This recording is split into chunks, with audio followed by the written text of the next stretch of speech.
How accurately can you recreate an animated movie scene in Lego? Now, trailer recreations and movie scenes are already extremely popular online in the Lego animation community. Now, Disney wants to hire me to recreate a scene from Encanto in Lego. The only problem, I've never done something like this before, and it has to be done in less than 3 weeks. This needs to be good. So here's what happened. Last year while I was driving on a road trip, I got a call with an offer for a potential animation gig. At the time, I had no idea what theme or movie it would be about, but I soon learned that it would tie in with Disney's latest animated movie, Encanto. The initial goal for the project was to recreate the first teaser trailer for the film entirely in Lego. Now, after some back and forth, it was decided that instead, we would focus on creating just one specific scene from the film that featured the 3 characters represented in the official Lego sets: Abuela, Antonio, and Mirabel. Once we had a plan locked in, my first task was finding the crew who would help me make this happen. Help me! Help me! We have Galen Johnson taking the lead with VFX and compositing, the one and only On-Beat Man doing face replacement animation, and Christopher Gerhardt, aka Bricks Brought to Life, doing 3D assets and backgrounds. And then there's me, doing basically everything else. So, let's start building.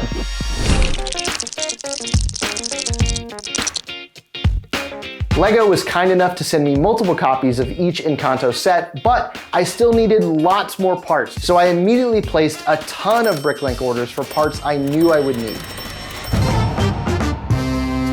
Whenever I start a new project, I always like to think about what the largest set piece I'll be shooting is and start with building that one first with all the camera angles in mind. That way I can film every shot that's at a wide, far back angle first, and then I can disassemble parts of the set if needed to get the camera in closer. In this case, I started with building the sets for the wide shots showing the second level of the house with the full staircase and the balcony.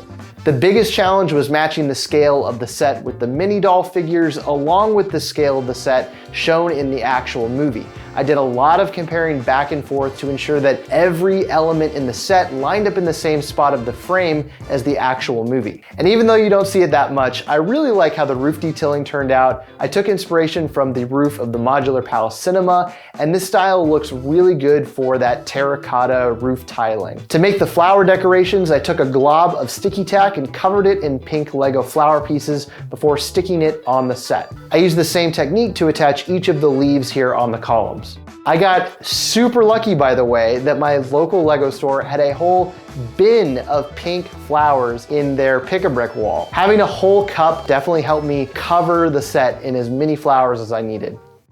Now let's talk about the lighting. Since we were recreating this scene shot for shot, the lighting needed to match as closely as possible to the source material. I went through each shot and took note of what the different lighting sources were. Things like the candle, the magical door, the lamps on the wall, and the moonlight.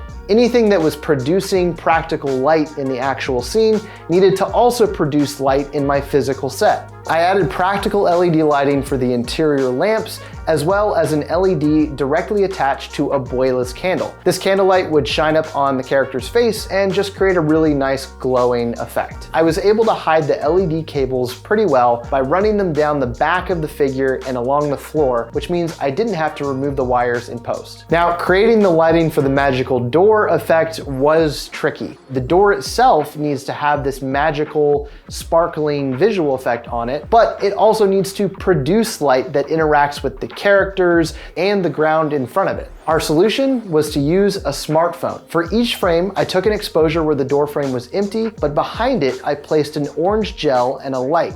Then I would take a second exposure where I would move my smartphone behind the empty door frame with a green chroma screen displayed on the screen. This allowed us to get a great key to remove the door frame so that the magical effect could be added behind the characters, but we would still get that nice lighting on the ground and the characters by the door. Galen did an amazing job with this effect, and all of the particles turned out looking really, really good. To light the overall set, I mostly used a large white piece of poster board to bounce a blue gelled light onto the entire scene. This really helped to fill out the darker areas of the set and represented the moonlight in the actual shots. This project was also my very first time animating mini dolls, which was an interesting experience. I can say that I definitely prefer animating minifigs over the dolls just because they have more articulation and I feel like you can get more expression out of them. But this was still an interesting experience and I would definitely recommend trying it. Mini dolls don't have articulated legs, so if you want to show them walking, they can't actually take steps like a minifig would. You have to kind of show them wobbling along in a way that kind of looks like walking. It definitely took a few tries to try to get that looking right. One method I used to try and give them more expression was to use a glob of sticky tack underneath the feet instead of having them studded onto the actual Lego studs. This way they could lean back and forth and just have a more expressive presence than if they were to just be locked into the studs. After 3 weeks of long days and long nights animating, we finally have our cut ready to submit to Disney. So let's take a look at our side-by-side and see how it turned out. Enjoy.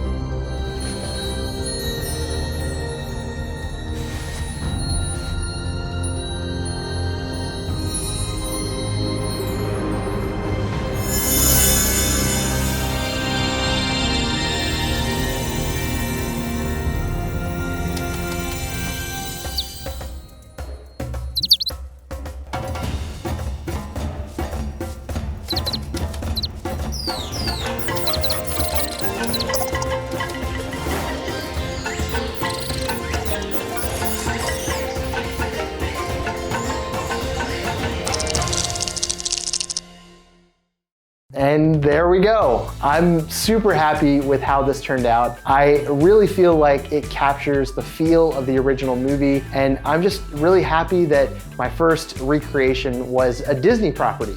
If that wasn't enough, we also got to create a poster image for the Encanto sets on the official Lego Instagram feed, which is super cool. I hope you enjoyed this behind the scenes look. Thank you so much for watching. If you have any additional questions about this project or anything Lego stop motion related, please leave a comment. I would be happy to respond to you directly.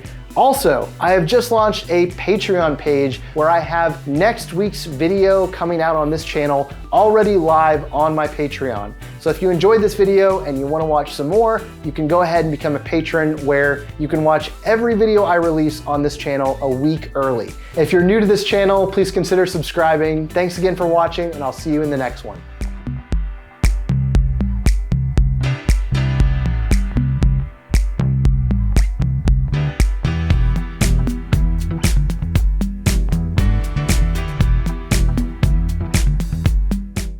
One. I just broke my glasses, dang it.